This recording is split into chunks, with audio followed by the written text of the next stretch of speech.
Imagine walking into a doctor's office in the Middle Ages. You're pale, weak, maybe you have a fever. Instead of asking about your symptoms, the doctor pulls out a chart of stars, checks the color of your urine, and then announces that your body is overflowing with bad blood. His solution, he brings out a knife, or a jar of slimy leeches. This wasn't a nightmare. This was medicine in the medieval world. The Middle Ages, roughly from the 5th to the 15th century, were a time of castles and knights, but also of superstition and fear. Science, as we understand it today, hardly existed. There were no microscopes, no understanding of germs, and very little knowledge of anatomy. Instead, medicine was based on a system that had been passed down from the ancient Greeks and Romans, the theory of the four humors. The four humors were believed to be the essential fluids that govern both the body and the mind: blood, phlegm, yellow, bile, and black bile. Every sickness, every mood swing, every ache and pain was explained by an imbalance of these mysterious fluids. Too much blood, it was thought, made you feverish, hot-tempered, and restless. Excessed phlegm left you lazy, sluggish, and prone to colds. Too much yellow bile caused anger, fevers, and stomach problems.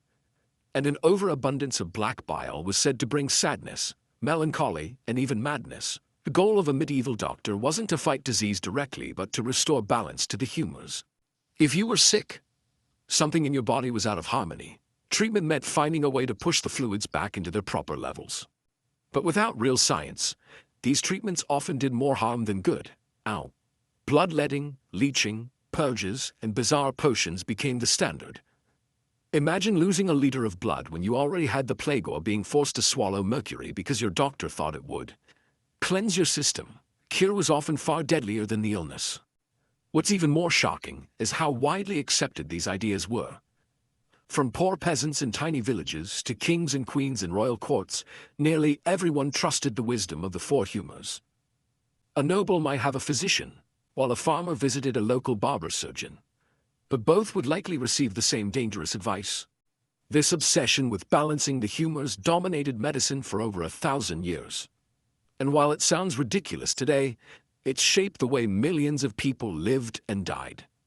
In the coming parts, we'll dive into the strangest, deadliest, and most unbelievable cures the medieval world had to offer.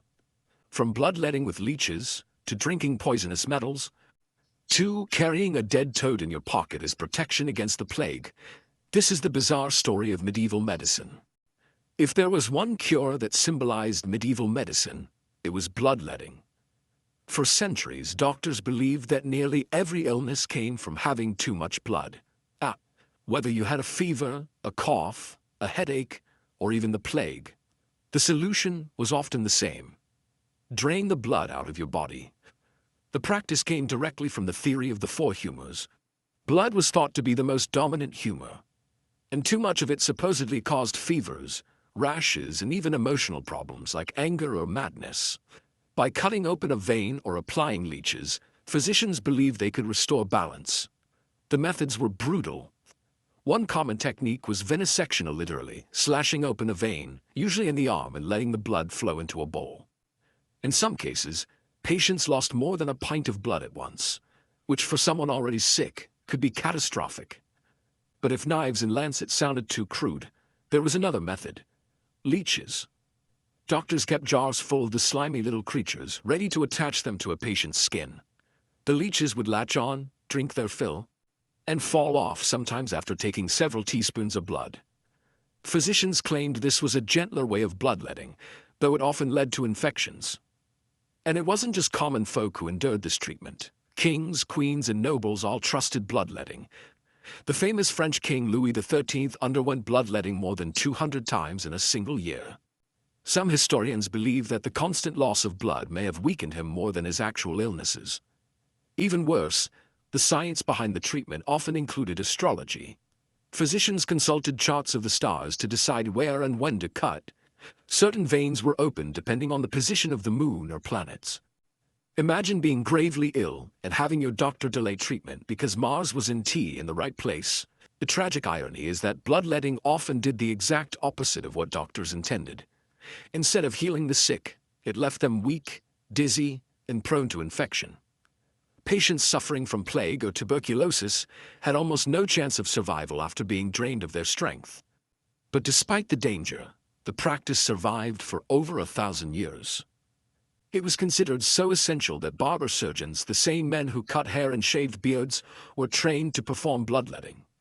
That's why the traditional barber pole, with its red and white stripes, is said to symbolize the blood and bandages of this grisly trade. Looking back, it's shocking to think how many lives were lost because of this misguided cure. And yet, in the minds of medieval doctors, every drop of blood spilled was proof of their dedication to saving lives. Bloodletting and leeches were only the beginning. As we move further into medieval medicine, we'll find remedies even stranger and far more dangerous. Next, we'll uncover the deadly world of poisonous potions, drinks, and tonics. It's made with ingredients that could kill you faster than the disease itself. If losing blood wasn't enough, medieval doctors often turned to something even more terrifying: potions made of poison. In an age without antibiotics or real medicine, anything with a strong effect on the body was considered healing. Unfortunately, many of those ingredients were toxic. One of the most infamous substances was mercury. It's the same silver liquid metal found inside thermometers. Doctors in the Middle Ages believed mercury had purifying powers. They prescribed it for skin diseases, infections, and most famously, for syphilis. Patients were given mercury ointments to rub on their bodies, mercury vapors to inhale, or mercury pills to swallow. The result? Horrifying. Mercury is a deadly neurotoxin.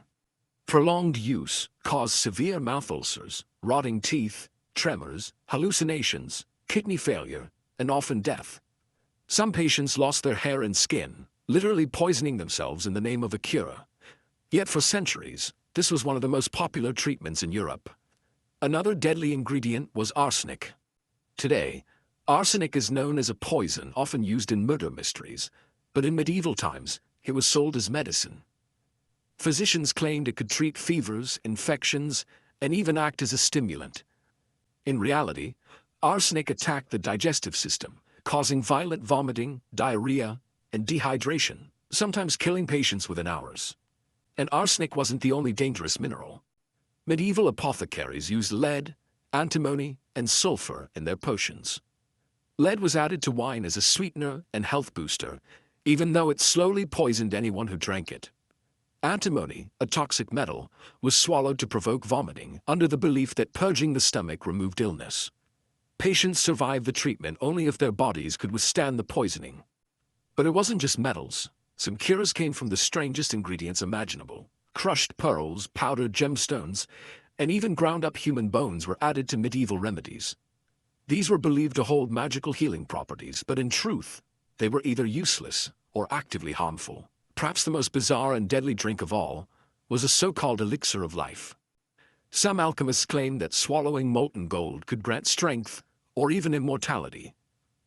In reality, it destroyed the throat and stomach instantly. Treatment meant to bring eternal life instead brought an agonizing death.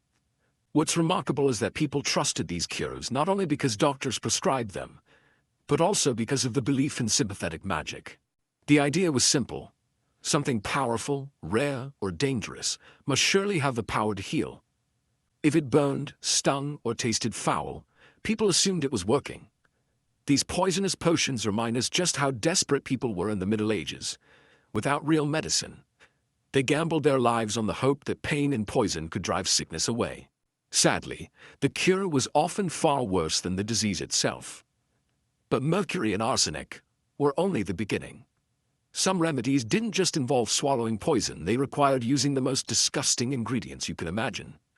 In the next part, we'll step into the foul world of urine, dung, and other bizarre medieval ingredients. If you thought mercury and arsenic were strange, wait until you hear about some of the more disgusting remedies used in the Middle Ages. For medieval doctors, almost nothing was off limits. It's bodily fluids, animal waste, and even the most revolting substances could be turned into medicine. One of the most common tools of medieval medicine was urine. Doctors believed urine held clues about a person's health.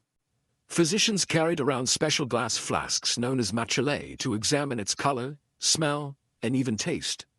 Yes, you heard that right. Some doctors actually tasted urine to diagnose illness. Alas, A sweet flavor, for example, was one of the earliest indicators of what we now know as diabetes. But urine wasn't just for diagnosis. It was also used as a cure. Medieval texts recommended drinking one's own urine as a way to cleanse the body. It was applied to wounds, used to wash infections, and even mixed into potions.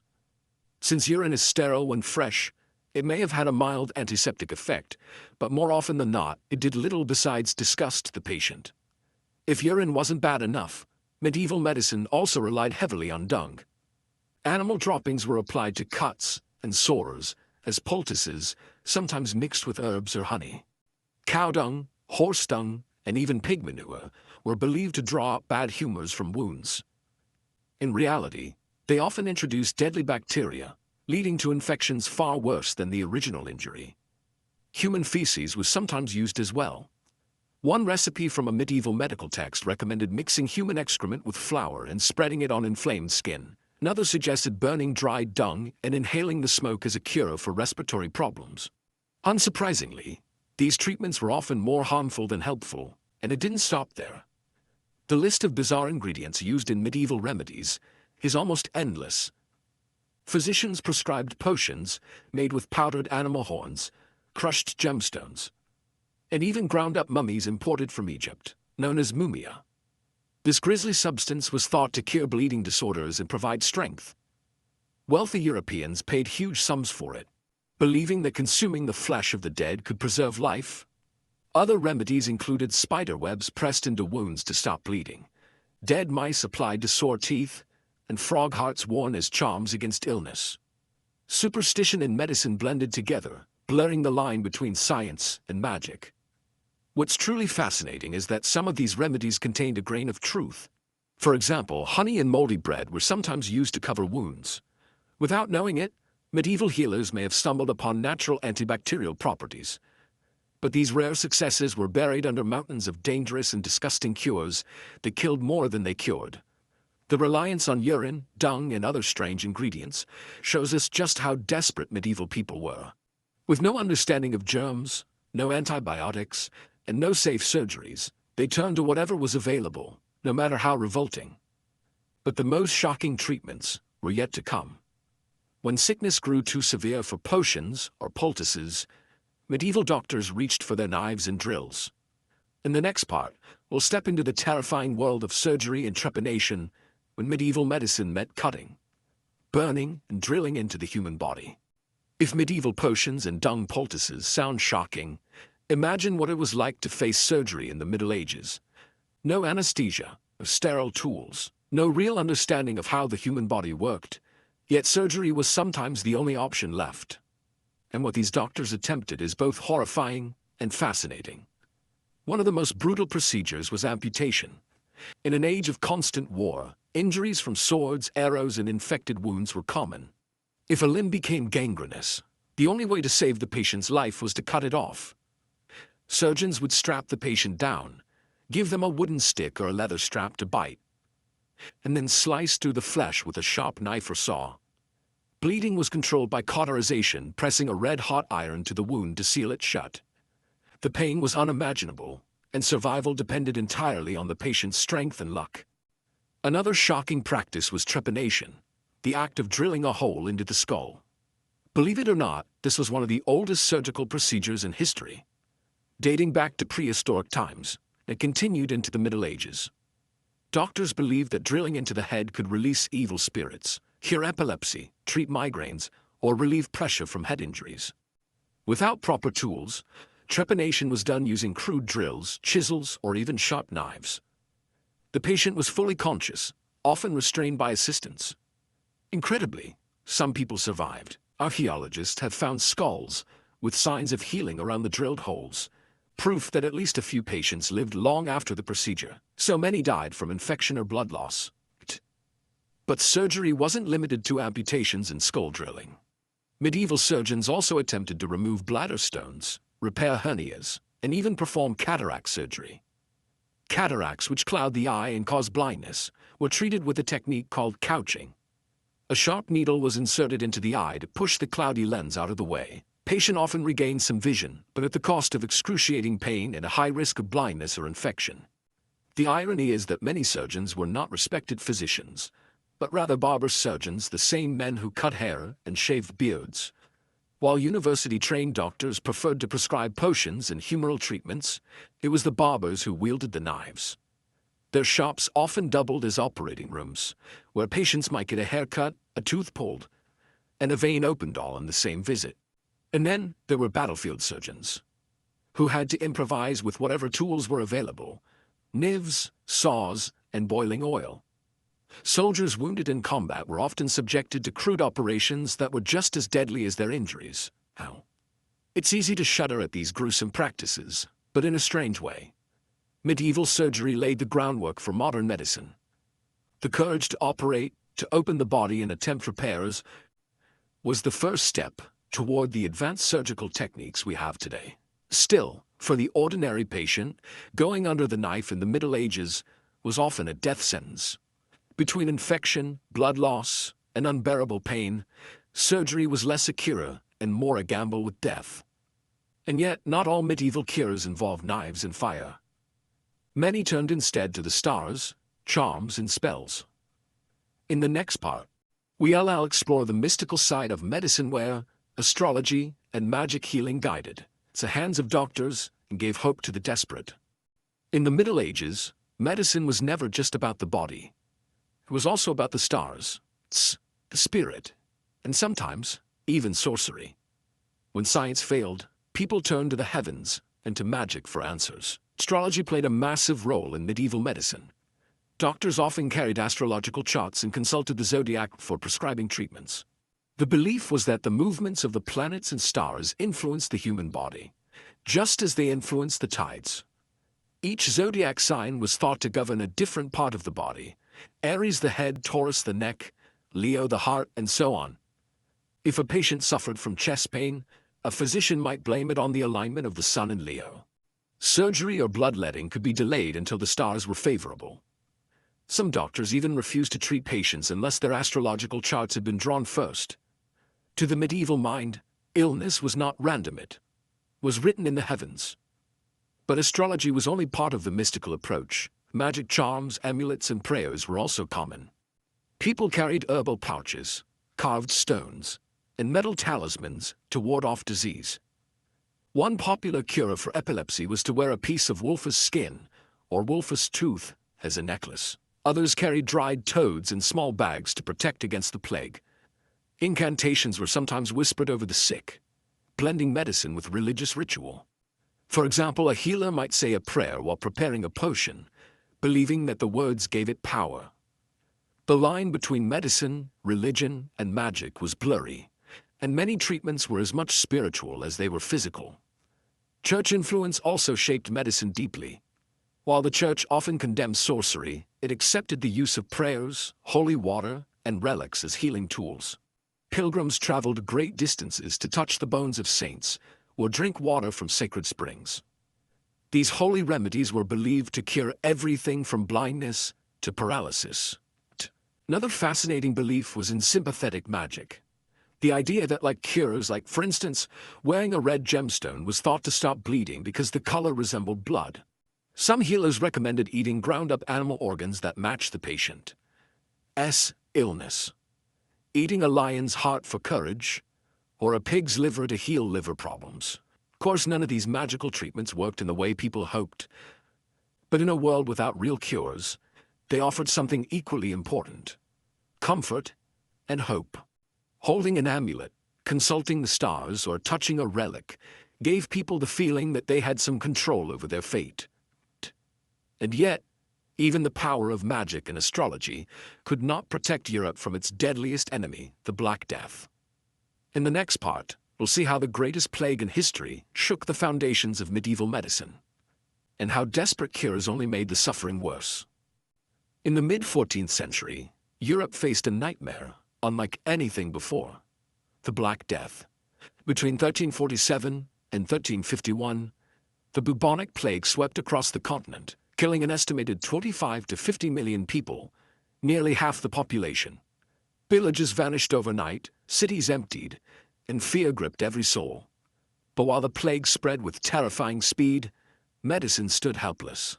Doctors had no understanding of germs, bacteria, or how disease was transmitted. Instead, they blamed the plague on bad air, sinful living, or unlucky alignments of the stars.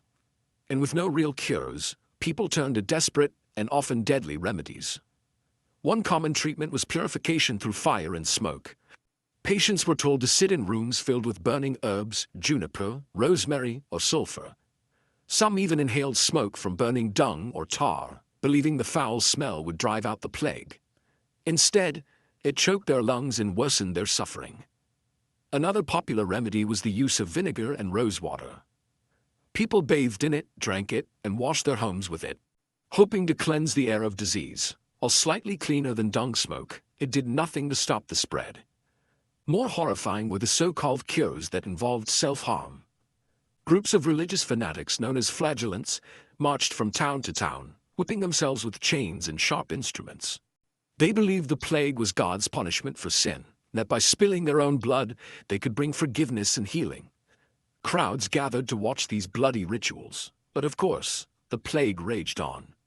Doctors, meanwhile, wore some of the most iconic and terrifying outfits in history: the plague doctor costume, the long black robes, gloves, and the famous bird-like mask filled with herbs and spices. The outfit was meant to protect them from the miasma, or bad air. While the mask looked frightening, it offered almost no real protection from the fleas and rats that carried the disease. Some remedies were outright poisonous. People drank mixtures containing mercury, arsenic, or crushed emeralds, hoping the exotic ingredients would purge the sickness. Others smeared their bodies with animal fat or even the blood of snakes. These dangerous cures only added to the suffering. One of the strangest beliefs was that loud noises could chase away the plague. Bells rang constantly, cannons were fired, and in some towns people paraded through the streets banging pots and drums. The idea was that sound would drive away the evil spirits causing the disease. Needless to say, the plague didn't care. Despite all these efforts, nothing worked. The Black Death continued its relentless march, wiping out entire families, villages, and cities. It was only centuries later that scientists would discover the true cause: a bacterium spread by fleas on rats. And yet, as dark as this time was, it changed the course of medicine forever. The sheer scale of death forced people to question old beliefs, to push beyond astrology and humors, and to begin seeking real scientific answers. In a terrible way, the Black Death was both the end of an old world and the beginning of a new age of medicine. But before science could rise, medieval medicine still had centuries of strange, dangerous, and bizarre cures ahead. In our final part, we'll look at the legacy of medieval cures, what they left behind, and how they shaped medicine for centuries to come. After exploring bloodletting, poisons, dung poultices, and plague cures, one question remains: what did all of this leave behind? Was medieval medicine nothing more than superstition and suffering, or did it lay the groundwork for the world we know today?